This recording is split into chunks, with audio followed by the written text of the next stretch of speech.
নমস্কার, নিউজ ভ্যানগার্ডের পর্দায় আপনাদের প্রত্যেককে স্বাগত। আপনাদের সঙ্গে রয়েছে এই মুহূর্তে আমি দিয়া। চোখ রাখছি এই মুহূর্তের কিছু গুরুত্বপূর্ণ খবরের দিকে, তবে শুরুতেই নজর রাখছি আবহাওয়ার দিকে। দফায় দফায় বৃষ্টিতে ভিজবে রাজ্যের বেশ কয়েকটি জেলা। বৃষ্টির জেরে কমছে রাজ্যের সর্বোচ্চ তাপমাত্রা। দীপাবলিতেও থাকতে পারে রাজ্যে ভারী বৃষ্টি। এই নিয়ে জানবো বিস্তারিত। আমাদের সঙ্গে যুক্ত হয়ে গেছে প্রতিনিধি অঙ্কিতা বর্ধন। অঙ্কিতা, কি জানতে পারছো? আবহাওয়া দপ্তরের তরফ থেকে কি জানাচ্ছে? দেখো, এই সপ্তাহে আমরা দেখতে পাচ্ছি যে গোটা রাজ্য জুড়ে কিন্তু একটা বৃষ্টি বৃষ্টি যদি উৎসবের মধ্যেও সামান্য বৃষ্টি হয়েছে। দুর্গাপূজায় আমরা দেখেছি, তবে দুর্গাপূজার পর কোজাগরী লক্ষ্মী পূজার পরেও কিন্তু বৃষ্টি যেন কোনোভাবেই পিছু ছাড়ছে না। তবে সেই জায়গায় জানানো হচ্ছে যে উত্তর বঙ্গোপসাগরে নাকি একটি ঘূর্ণাবর্ত তৈরি হয়েছে, আর যার ফলে কিছু কিছু জায়গায় বিক্ষিপ্তভাবে ঝড় বৃষ্টি শুরু হয়ে গেছে। এর প্রভাব অবশ্যই পড়েছে রাজ্যে।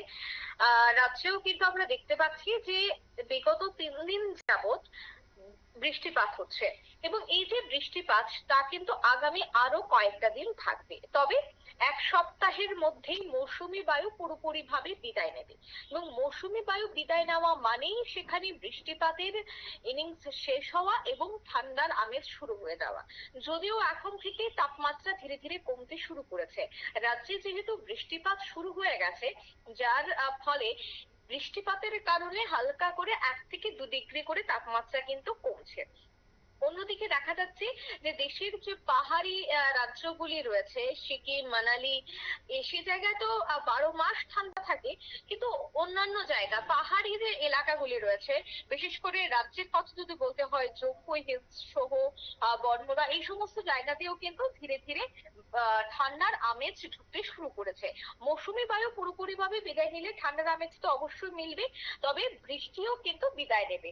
অর্থাৎ আর মাত্র একটা সপ্তাহ কিন্তু আমাদের অপেক্ষা করতে হবে। একটা সপ্তাহ গোটা রাজ্য জুড়েই বৃষ্টি হবে, তারপর কিন্তু বৃষ্টিপাত পুরোপুরি ভাবে থেমে যাবে, এমনটাই জানাচ্ছে আগরতলা হাওয়া অফিস। অন্যদিকে দেখো, সামনেই রয়েছে আলোর উৎসব দীপাবলি। দীপাবলিতেও কিন্তু একটা বৃষ্টির সম্ভাবনা থাকছে, কারণ আজকে হচ্ছে 11 তারিখ, তারপর 20 তারিখ হচ্ছে দীপাবলি। আর এর মধ্যে এক সপ্তাহের মধ্যে মৌসুমী জলবায়ু ধীরে ধীরে বিদায় নিলেও বৃষ্টির হালকা ছাপ কিন্তু দীপাবলিতে থাকতে পারে বলে দিল্লি মৌসুম ভবন জানাচ্ছে।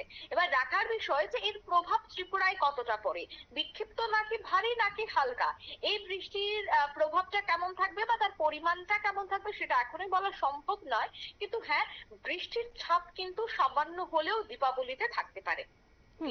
ধন্যবাদ অঙ্কিতা।